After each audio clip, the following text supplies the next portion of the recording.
wide variety of physics-themed t-shirts, and I can proudly say that I wore socks with sandals before it was cool.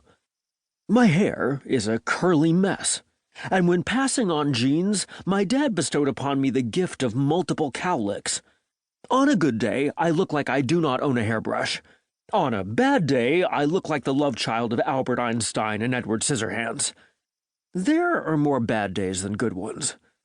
The only remarkable thing about me is my best friend, Falcon. Even his name sounds like he'd be a good protagonist in any story. He's everything I'm not. Tall, handsome as hell, ridiculously in shape. He's the captain of Briar University's basketball team, which is a big deal, since they tend to win a lot. I mean, we're a hockey school, but Falcon has single-handedly brought basketball back to everyone's attention in Briar.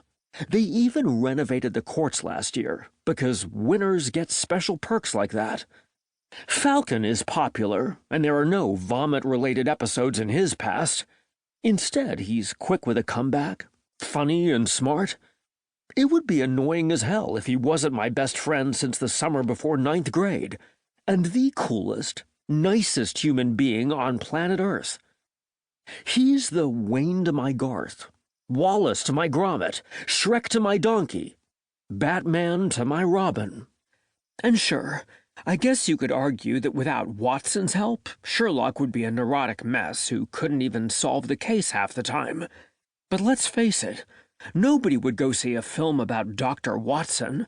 He's not charismatic enough. Hence, the position as sidekick. Ever since Falcon's family moved in next door the summer before 9th grade, we've been best friends. He doesn't mind that I'm awkward and dressed like a cross between a nerd and the 35-year-old whose parents just can't seem to get him to move out of their basement. I had been deathly afraid my less-than-stellar situation in school would make him drop me like a hot potato once he realized he'd chained himself to his unpopular nerd of a neighbor by accident. But Falcon had stuck by me. He'd also put a stop to the nickname Hurlmaster, which had taken off like a rocket when one of the jocks had yelled it out after the debate that shall not be talked about.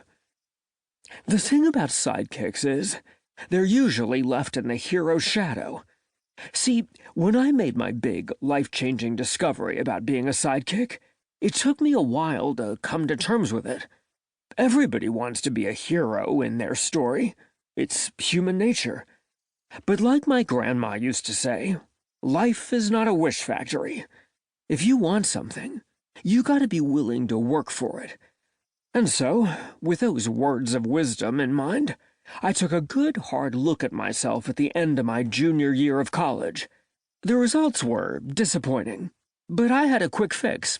I decided to drown all my sorrows in alcohol. The next morning, while battling the mother of all hangovers, I came up with a plan. I'm a problem solver at heart, so the way I saw it, if I didn't like myself that much, I could just change everything about myself. My goal was to turn the sidekick into a hero, and that's how Project Hero was born. It was a brilliant stroke of genius. It would have been better if I'd done it just because I wanted to be a better, more accomplished version of myself. Unfortunately, I had a bit of a different goal in mind.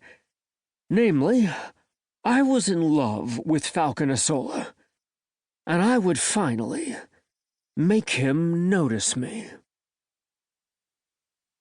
Chapter 1. Andy.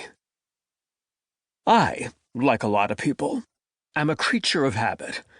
I eat oatmeal for breakfast every morning. I take an 18-minute nap every afternoon. When I go to the library, I sit in a certain spot. Some people don't like the routine.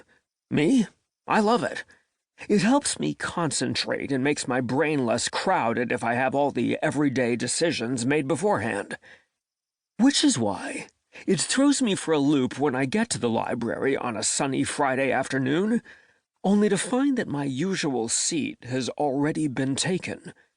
I come to a complete standstill and stare at the behemoth of a guy who occupies the corner that